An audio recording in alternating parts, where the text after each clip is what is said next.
next thing we need to go through now is the final part, which is we're going to check this silicon chip. Was this doped silicon? And I put gold nanoparticles on that.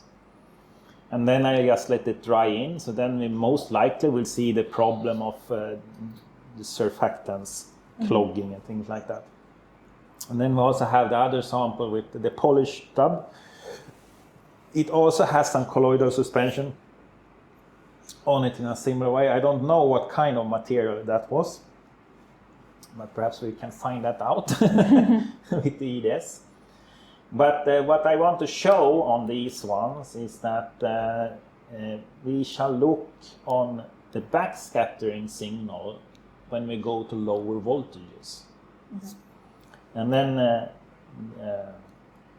a normal backscatter electron detector cannot work at low voltages, but ours can. So we should look on that signal, and then we should also look on the in-beam backscatter electron detector, which is a regular one that sort of will start to fail. And then this machine also has, what shall I say, a little hack called a mid-angle detector.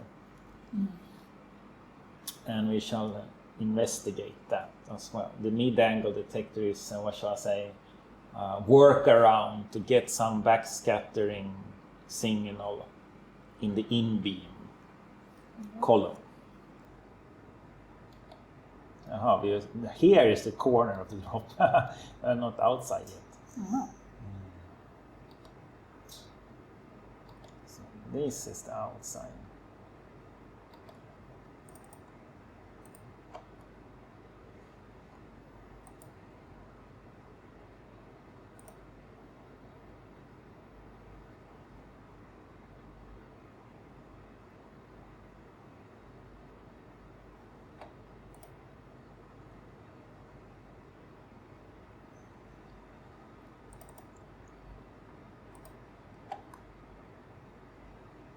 Here you can see some stuff. You see still the shade here. So there is still some residue remaining there. Yeah. But it's much less than on the inside of the drop. And you see most of the particles. It is like a water wave. So most of the particles follows the drying of the drop.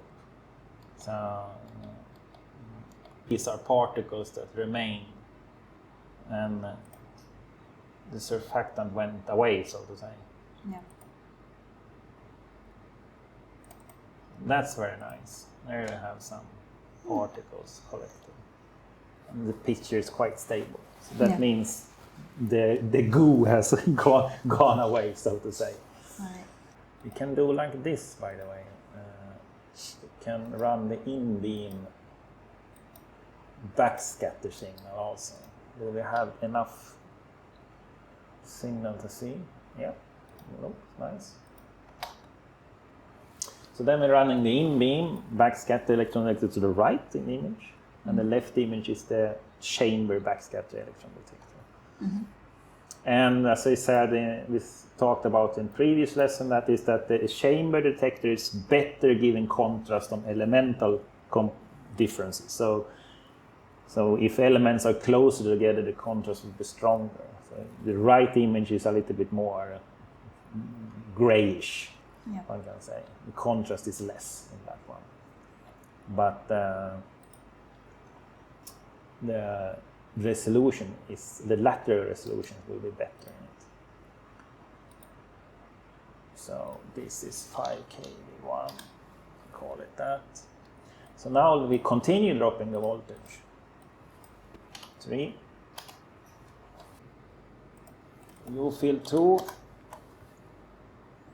and scan.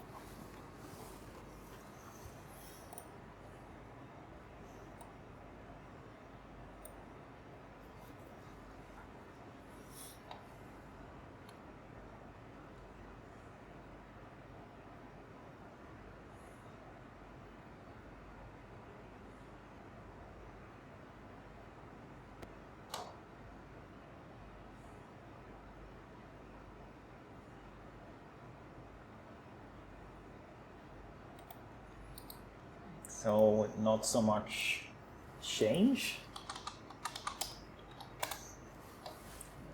I mean, still see the same kind of characteristics in both of these. So let's drop voltage even further. Can we come to 2? You know, in electron microscopy, there is this saying that you need to focus on your work.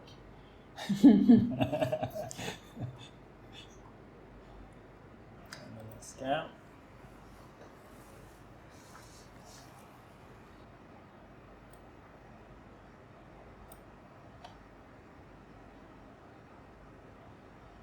But I am impressed actually of the in-beam backscatter electron. It still keeps hanging around. So I thought it should be a standard silicon detector up there, but it's still going. So it has the low energy capabilities. I'm wondering what type of detector we have in this machine really. So my idea was that I thought the in-beam backscatter electron detector should be like a standard one. And then since we go down in voltage, the backscatter electrons will not manage to, what shall I say, create a signal in the detector basically, because they have so low energy. And then we should lose the right image here. But now we're on 2 kilovolt and it's still keeping hanging around. The left one is, the chamber backscatter detector we have, that is particularly built for working in low energy. So that is a scintillator detector. So that one we expect to work. It is built to work all the way down to 500 volt. But how does the the in-beam SE look like here?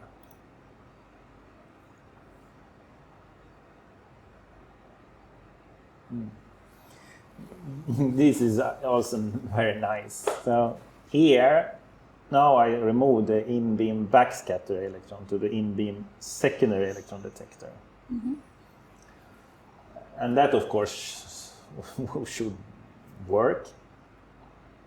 But what one tends to see is that these 2 signals, the secondary electron signal and the backscatter signal, when you go down in voltage, just tend to be the same. So if we would have had a nicer sample, it would be that had more elemental contrast. I mean, now we only have gold particles. It's a little bit unfortunate. We should have a different kind of elements. But I mean, if we just look on this, they more or less look exactly the same images. We don't. If we compare to this, you remember when we talked about these cross sections?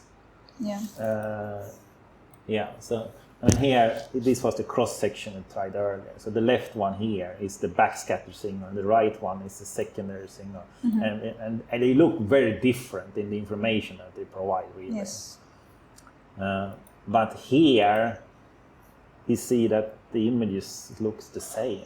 They do. So it starts to become the same information when you drop the voltage. So there is, what shall I say, when you are in this low voltage range, there is a third detector in the in-beam here that you can utilize, and that is called mid-angle BSE mode. So if I click on that, then this you see the SE detector here was replaced. You see now we don't have any in-beam SE. We have mid-angle BSE instead. So let's pull up these two. We can remove the retractable one perhaps. Pull out.